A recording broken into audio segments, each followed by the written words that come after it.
Um, I think when I think about trauma responsive versus non-trauma responsive systems, I think about those systems I've been involved with where the focus was really about them. It was agency centered or agency focused, and maybe because the model in the organization was they were healthy and I was sick, they were condescending at best. They couldn't help but be.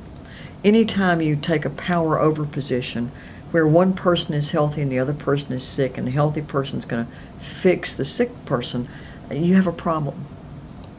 It can't be trauma informed. The focus still there is on what's wrong with someone instead of what happened to them. Oftentimes, and I think this is still a concern, where interventions or what's called treatment is forced on people because somebody knows better than somebody else. And trauma responsive systems are much quicker to figure out that just because we have a description that we call a diagnosis of this person's behavior, we don't know anything about their story, about what this behavior means to them. We don't know what happened to them. We don't know what their frame of reference is. So, I think about a trauma responsive system is not as concerned with the diagnosis that is descriptive of the behaviors as it is the person's story and what the meaning around the story is. Because, to call someone, well, here's a classic. Just because a cat has kittens in an oven doesn't make the kittens biscuits.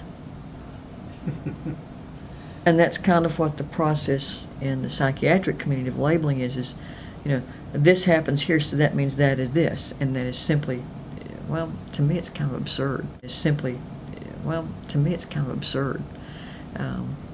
It's useful because it helps payments processed through systems, and insurers and third-party payers won't pay unless there's a diagnosis.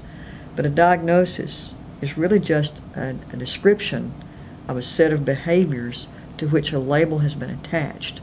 And the problem is that the minute that you give that diagnosis, in almost every sense, certainly in the social sense, if not at the clinical and the agency sense, the person becomes the label. And part of it is it's a great shorthand. It's a great shorthand. If you say, oh, he's depressed, well, we have a whole list of behaviors underneath that we each carry that talk about what depression is. It doesn't tell us he's just recently returned from burying both parents, his work is unfulfilling, he has a history of early childhood loss, he has no birth family left. That's much more interesting than he's depressed. But he's depressed takes 2 seconds and becomes a form of shorthand. The problem is that the stigma attached to depression or the meaning, which is stigmatizing, is so different than the meaning attached to what's happened to him. And when we look at what happens to people, what they're doing, their behavior makes a lot more sense than if we just chunk it in that category.